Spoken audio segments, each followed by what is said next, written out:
大家好，这里是 Jeffrey Tech。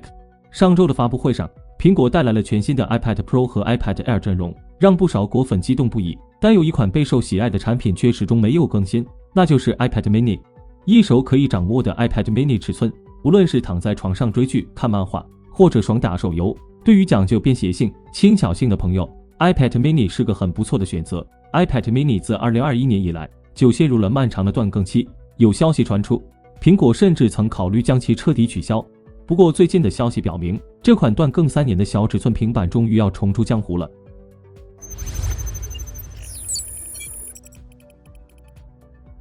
最新报告指出， iPad mini 7将会在今年年底之前到来，相比于最早流传的发布时间，足足晚了1年。在最新一期的 Power On 通讯中，哥们提醒读者不要对新款 iPad mini 抱有过高期望，因为最早也要等到今年年底。这也就意味着，在下个月举行的苹果全球开发者大会 WWDC 2024上，我们不太可能看到 iPad mini 7的身影。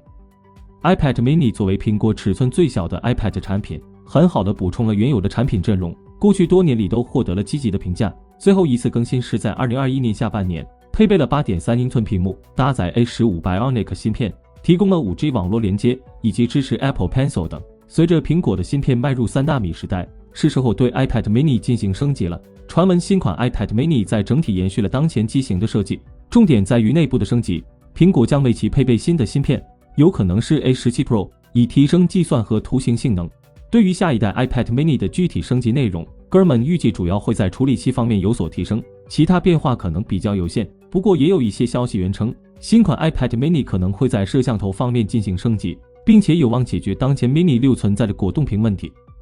所谓的果冻屏现象指的是屏幕撕裂，在竖屏状态下，用户用手指上下滑动屏幕时，屏幕两侧的刷新率不一致，导致屏幕内容出现像果冻一样晃动的效果。具体到 iPad mini 6上，当用户划过屏幕时，屏幕会以波浪状的方式显示内容，割裂感十分明显。针对上一代产品 iPad mini 6存在的果冻屏问题，据悉，为了解决这一问题，苹果改变了 iPad mini 7的屏幕装配方向。尽管 iPad mini 7会对这个问题进行优化，但可能无法完全避免。另外， iPad mini 7屏幕的刷新率仍然是 60Hz， 并采用 LCD 材质。除了 iPad mini，Mark Gurman 此前还表示，入门级 iPad 的更新也不太可能在2024年末之前推出。目前在售的入门级 iPad 最后一次更新是在2022年10月。总的来说，尽管下一代升级幅度有限， Jeffrey 觉得 iPad mini 7依然值得期待。8.3 英寸的小巧机身，出色的便携性，加上强劲的性能，绝对是学生党和移动办公人士的理想之选。如果说 iPad mini 7还有半年左右的等待时间有点长，大家不妨期待一下苹果的另一款新品，那便是即将和 iPhone 16一同在9月份的秋季发布会到来的 Apple Watch。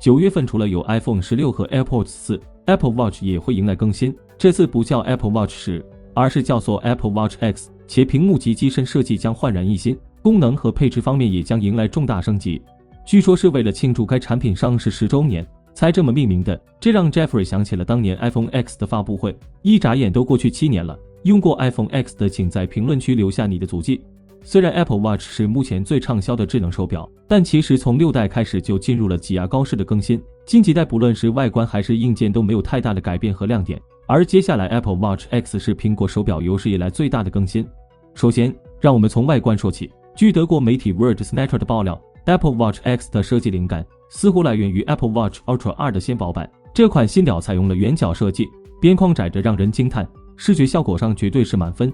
而且你可能会在屏幕顶部发现一个800万像素的打孔摄像头，这可是为了让你的 FaceTime 视频聊天和自拍更上一层楼。如果你是苹果产品的忠实粉丝，那么你一定会注意到 iPhone、iPad 和 MacBook 都采用了圆角加平面机身的设计。如果 Apple Watch X 也转向此设计，那么苹果的4大件也算是完成了设计统一。总之，就渲染图来看，感觉这个外观还是蛮好看的。并且 Apple Watch X 表带连接的方式从之前的滑动机制改为了磁性拴锁的方式，这样做的好处就是表盘更薄，佩戴手感更好。在配置上，屏幕印上了边框更窄的 OLED 屏幕，显示面积更大，续航能超过18个小时。芯片升级到 S10， 预装 Watch OS 11系统，也会支持 AI 功能。在功能上， Apple Watch X 会独占血压检测功能，它可以监测你血压的高低，这还没完，它还能在你晚上睡觉的时候全程检测你的呼吸模式，并且在祈祷阻塞时监测呼吸暂停期间的血氧水平。价格上面应该会和上代的 S9 保值一致。如果真如爆料所言，那么 Apple Watch X 无疑是一次全方位的大升级。话说回来， Apple Watch 上一次大升级还是 Series 6，然后就成了一代钉子户机型，而今年的这次改款或许可以吸引一大波老用户换新。以上就是本期视频的全部内容了，大家打算升级 iPad mini 7和新款 Apple Watch 吗？